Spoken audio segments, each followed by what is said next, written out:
6 de la mañana, 33 minutos. Regresamos. Estamos en comunicación a esta hora con Alberto Bernal, analista económico, magíster en macroeconomía del Instituto Kiel de Economía Mundial de Alemania, licenciado además de honor en economía de la Universidad de Nueva Orleans. Doctor Bernal, muy buenos días. Muchas gracias por atender esta comunicación. Buenos días, William. Muchas gracias por tener el programa y saludos a la mesa, a la audiencia. Bueno, muchas cosas que analizar y sobre todo la perspectiva, lo que se viene para el país con el cambio político que comienza a darse ya por lo menos en el Congreso de la República, y lo que le podría esperar a Colombia si hay un cambio de tendencia política en el gobierno. Crece la izquierda en el Congreso de la República, hay más curules ahora para los integrantes del llamado Pacto Histórico. ¿De qué manera podría dar un giro también la economía con base en lo que estamos viendo de la nueva conformación del Congreso de la República, doctor Bernal? Pues bueno, yo pensaría que una cosa importante de decir ayer era que ayer todos estábamos muy pendientes de la apertura del peso colombiano. El peso colombiano, la verdad, tuvo un día ayer bastante tranquilo, a pesar de la situación en China y a pesar del problema entre Ucrania y Rusia. Y eso es una buena noticia, porque lo que me dice a mí ese mensaje a los inversionistas que votaron con sus pesos y con sus dólares es que claramente el pacto histórico ganó bastante espacio. Pues yo esperaba que el pacto histórico solamente ganara 10 senadores y pues claramente me quedé corto. Pero había otras personas en el mercado que estaban hablando de que el pacto histórico quizás ganara entre 20 y 25 escaños y eso no se vio.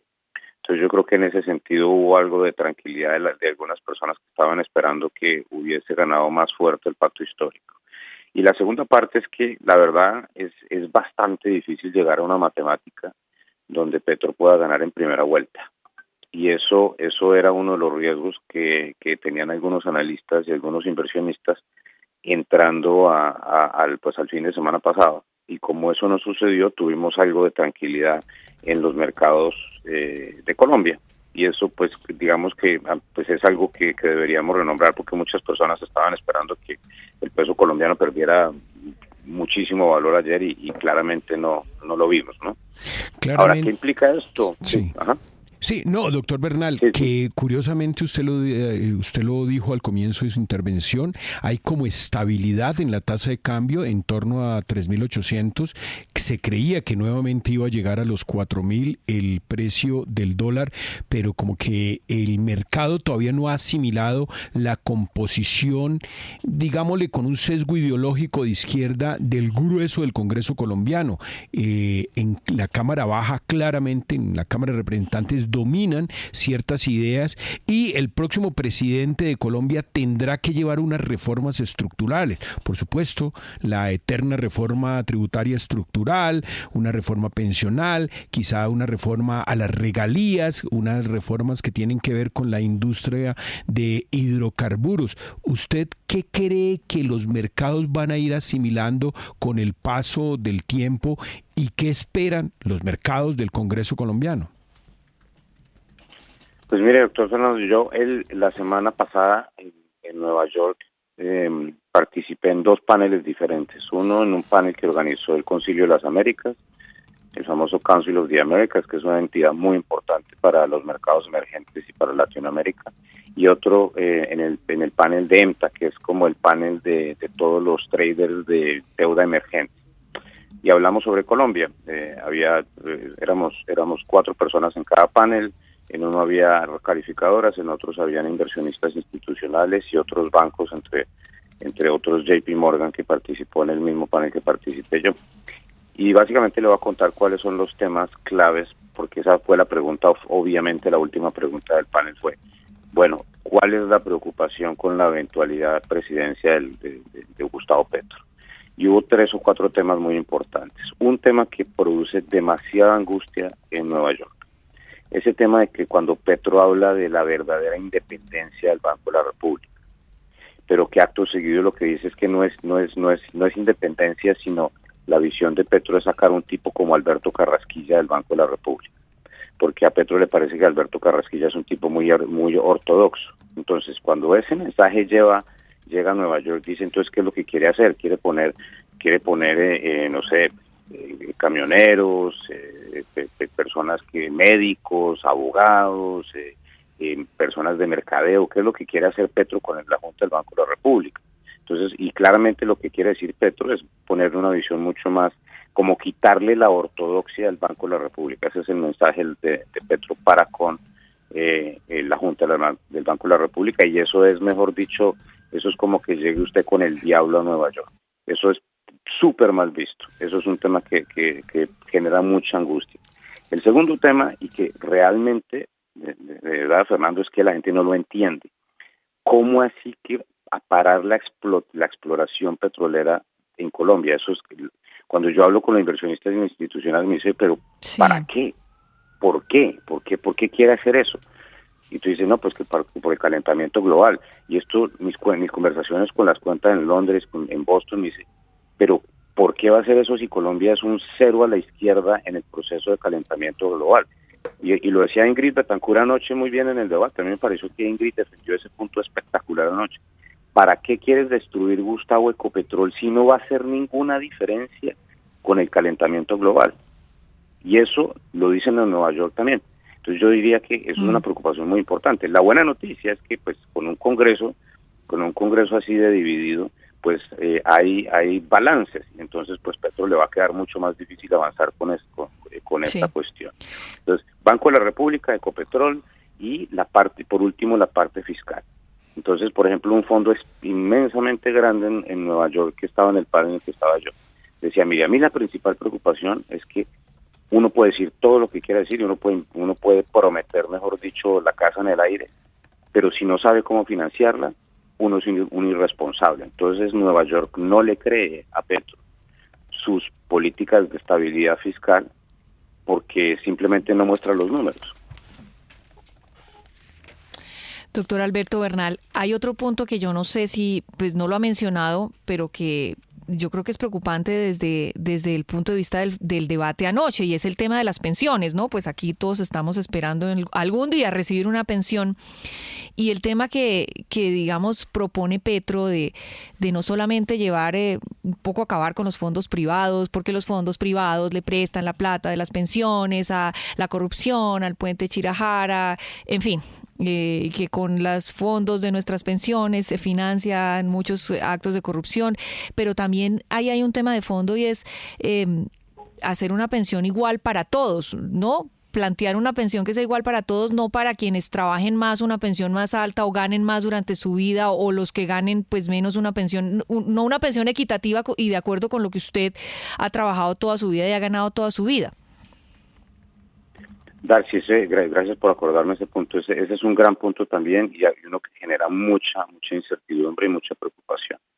¿Por qué? Porque Petro, y eso hay que decirlo, yo lo digo así, lo voy a decir directamente, Petro le mintió en la cara anoche a Colombia, pero así descaradamente. Cuando Petro dice que el 30% del recurso, de lo que contribuimos los colombianos con la pensión, se lo quedan los banqueros, eso es una vil mentira, y nos está, mejor dicho, es que no nos respeta ni un poquitico, y a mí me pareció muy triste que ni Ingrid ni Fico hubieran tenido la capacidad de controvertir eso, porque eso es mentira, punto. Es así Darcy, que me caiga un rayo si yo estoy diciendo una mentira. Eso que dijo Petro anoche es una mentira. Cuando uno cotiza con un fondo con pensiones privados, le cobran una comisión del 3%. De ese 3%, el 1% va para el fondo, que es lo que cobra el fondo para manejarle la plata a uno. ¿Cuánto paga Alberto Bernal en su fondo de pensiones en Estados Unidos para que le manejen la plata? 1%. ¿Cuánto paga un colombiano? 1%. El otro 2% se va para pagar un seguro de invalidez, o un seguro en que uno no pueda simplemente seguir participando en ese fondo. Esa es la realidad. Y hay una parte adicional que se va para un fondo en el cual entran seguros para asegurar una pensión mínima, el fondo de solidaridad. O sea, esto en Colombia se llama Fondo de Capitalización con Solidaridad. Eso sí. No se lo dijo a Petro anoche, porque es que Petro no quiere que la gente entienda eso, porque lo que quiere hacer Petro, que es una belleza, y Fernando lo sabe perfectamente porque ha hecho los números, si cambiamos el sistema privado, quiere decir que todas las pensiones, en vez de irse a una cuenta individual, se van al presupuesto, pues imagínense la fiesta de gasto. Exacto. Es que eso es una belleza, entonces vamos a gastar esa plata ya. Doctor Alberto, es justamente ese tema. De las propuestas que él tiene es que el próximo 7 de agosto abrirle las compuertas para que todas las personas que están en los fondos privados puedan pasar su pensión a Colpensiones, generando pues una avalancha enorme, y que esa plata quizá, no está claro, se convierta en ingreso ordinario. Es decir, cómo los impuestos de las cotizaciones de las personas que son su ahorro se vuelven plata del Estado. Cómo, por ejemplo, salirle al paso a este tipo de iniciativas que puedes incentivar el mercado secundario, la inversión en infraestructura que vienen haciendo los fondos privados y demás decisiones pues que se derivarían de esta absurda propuesta. Es que es absurdo. Y además Petro dice que es que esa plata es de los banqueros, se va para los banqueros. ¿Cuál banqueros? La cuenta de retiro de Darcy es de Darcy. La cuenta de retiro de Luis Carlos es de Luis Carlos, la de William es de Luis Carlos. Es que esta es la belleza del sistema, que es que la plata es nuestra, no se la queda el gobierno. Yo sí les digo una cosa. ¿Ustedes imaginan el peligro que Roy Barreras comience a manejar las pensiones de Colombia? No. O sea, esto es un tema muy, muy importante y extremadamente relevante que la gente lo entienda. Pero hay una demagogia muy, muy fuerte alrededor de esto. Bueno, desafortunado que en ese sentido no hubieran podido Fico y Ingrid ir en contra de esa demagogia, pero yo creo que sí hubo algo que hizo muy bien Ingrid pura noche, que es que le explicó un tema adicional a Colombia. Alberto Bernal tiene 2 hermanos. Yo tengo 2 hijos. Mi mamá tenía 7 hermanos, mi papá tenía 5 hermanos. ¿Qué está pasando? Las familias cada vez tienen menos hijos. El sistema que quiere Petro es que los jóvenes le paguemos las pensiones a los mayores.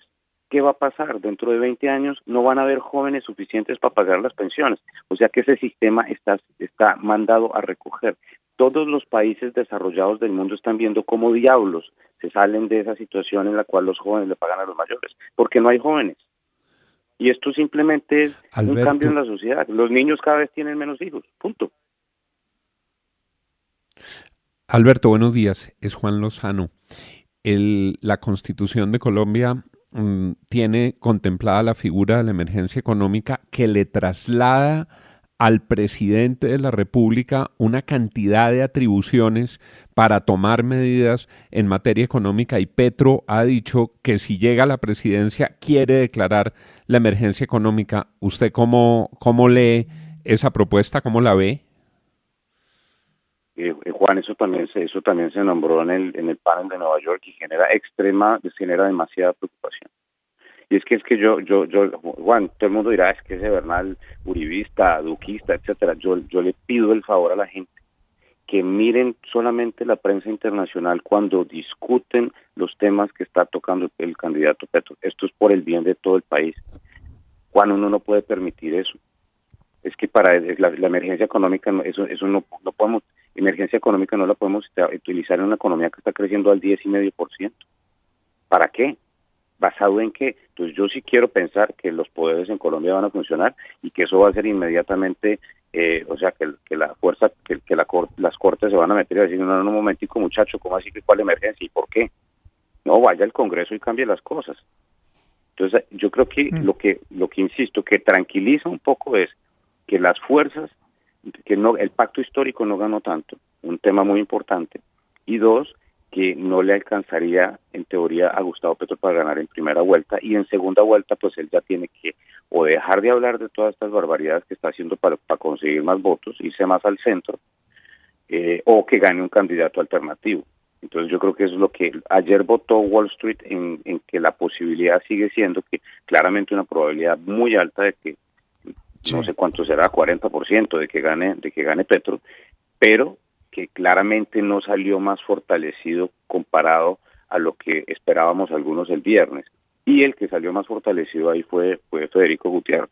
Entonces yo creo que eso el mercado lo está tomando como, digamos que esta batalla menos inequitativa que se está viendo en este momento es una buena noticia, y ojalá los candidatos alternativos a Petro logren explicarle a la gente la realidad para que no nos montemos en este abismo. Doctor Alberto, quisiera preguntarle, usted tocó el tema de pensiones, que es clarísimo, clarísimo, clarísimo. Cuando usted le quita las pensiones a la gente para dársela al gobierno es una expropiación. Gustavo Petro dice que es democratización. Yo quiero saber para usted, que es un experto económico, ¿qué significa la palabra democratización? Pues en el caso y el problema, y a mí eso me gustó mucho cuando le dijo Fico a Petro anoche, dice, hombre, pues si usted no fuera Gustavo Petro no tendría que explicar la diferencia entre democratización y expropiación, porque lo que quiere hacer Gustavo Petro con las pensiones es una vil y simple expropiación, así como hizo Cristina Fernández de Kirchner en Argentina, y el que no me crea que vaya y revise lo que hizo Cristina Fernández de Kirchner en el 2009 con las pensiones de los argentinos, y que averigüen qué pasó con esa platica que estaba en un fondo. Luis, ¿sabe qué pasó con esa platica? Se fue toda para pagar subsidios, hágame el favor, subsidios de energía para los estratos altos. En Buenos Aires, usted hoy en Buenos Aires, Luis Carlos, para que la gente lo sepa, una cuenta de luz en Buenos Aires, en un apartamento de estrato 6, es el 10% de lo que paga un estrato 6 en Colombia en energía. Hay un subsidio del 90% en la energía que gasta no estamos hablando de los pobres, estrato 6. ¿Y por qué lo hacen, Luis Carlos? Porque es un sistema perverso de control de precios de las tarifas. Todas las pensiones de los argentinos se fueron a gastar a subsidiar esa barbaridad. Entonces, hablemos con plata blanca. Lo que quiere hacer Gustavo Petro es exactamente lo mismo que hizo Cristina Fernández de Kirchner en Argentina, y lo utilizaron para populismo puro y duro. Todos queremos que los campesinos tengan mejores condiciones de vida. Todos queremos que la gente en Colombia deje de ser pobre, Luis Carlos. Pero es que cuando usted llega y dice, yo voy a ponerle unos impuestos prohibitivos a los tenedores de tierra en Colombia, para que tengan que venderle al Estado y así somos un país más justo. Luis Carlos, ¿quién decide en Colombia en ese sentido? ¿Qué burócrata decide qué tierra hay que ponerle altos impuestos y qué tierra no? ¿Quién decide eso? Un burócrata. ¿Y ese burócrata a quién le va Sí. a seguir la cuerda? Pues a Benedetti o a Pida Córdoba o a Roy Barreras. Entonces, una persona administrativamente dice, ¿sabe qué? Esas 100 hectáreas que tiene Bernal, eso no lo está utilizando bien porque tiene solamente 100 vacas. Sí. Entonces vamos a ponerle un impuesto prohibitivo a eso. Y ahí eso que estoy diciendo fue lo que hizo Chávez, exactamente eso, democratización de la tierra. ¿Qué pasa 10 años después, Luis Carlos? Pues que ya nadie invierte en eso. Sí. Pues don Alberto Bernal, como siempre, es un placer tenerlo acá y poder entender estos temas económicos con tanta precisión, así como usted nos los explica. Muy amable, muy gentil. A ustedes muchas gracias, saludos a la audiencia y estamos en contacto.